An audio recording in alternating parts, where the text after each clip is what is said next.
On our way to Alameda, our plane flew under the Oakland Bay Bridge. And we got to Alameda and looked down. There was an aircraft carrier there with 5 or 6 airplanes on the deck. So we landed and taxied right up to the dock, right beside the carrier. Then they used 3 eye bolts to screw into the top of the airplane and then used that to hoist the airplane up onto the deck of the carrier. And I had to be in the pilot's compartment to set the brakes when they set down on the deck of the carrier. So I didn't walk aboard the carrier. I didn't walk off of it either. Well, as the number of airplanes took up more and more of the deck, it became very apprehensive on how much of the deck was left for us to take off from. But we had taken off from a dry runway in the same distance, fully loaded, at Eglin. In the actual takeoff, we had the carrier speed wind, we had the natural wind, and I think most of us were pretty confident we could get off.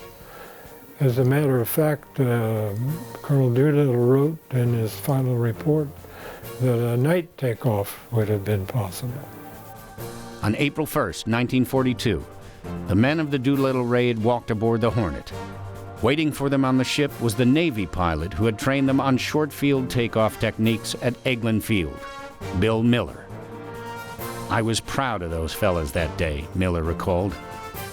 As each man came aboard, he saluted the national ensign and then the officer of the deck and said, "Sergeant or Lieutenant or Captain, reporting for duty, sir." At 3 p.m. on April 1st, the Hornet unmoored from the dock in Alameda and moved to berth number 9 in San Francisco Bay.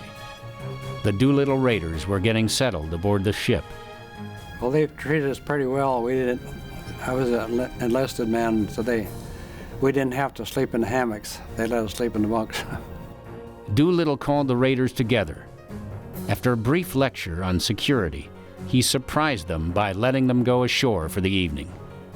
We were told that we could go in, the Doolittle Raider boys, and spend an evening in San Francisco and to meet a boat which would pick them up the next morning at a certain wharf and take us back out to the carrier. So we were very happy about that.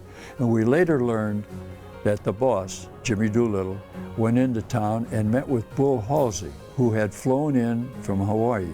Halsey was going to be in command of the 2 carriers and 4 of our whole task force.